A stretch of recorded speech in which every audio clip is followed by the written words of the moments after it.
আজকের রেসিপি হলো ডিমের কোরমা। ঠিক আছে, তোমাদের সাথে শেয়ার করছি। তোমরা দেখো, কড়াইতে তেল দিয়েছি, তেলটা এখন গরম হোক, তারপরে দেখাচ্ছি। ডিমটা এবার তেলের মধ্যে দিয়ে দিয়েছি, এবার ডিমটা ভাজবো।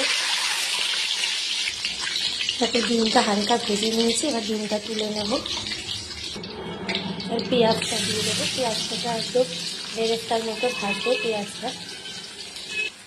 দেখো পেঁয়াজটা আবার লাল করে ভেজে নিচ্ছি, ভেজে একদম লাল করে ভেজে নেব একদম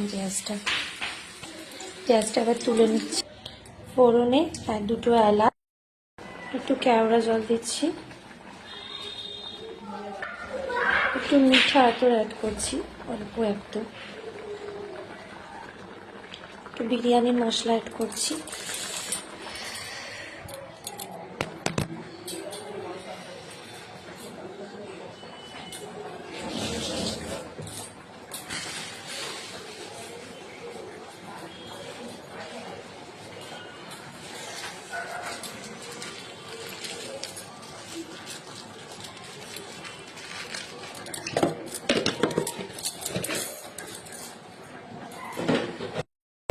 ডিমের কোরমা, আজকের রেসিপি হচ্ছিল ডিমের কোরমা। এখন বানানো হয়ে গেছে, এখন সার্ভ করবো।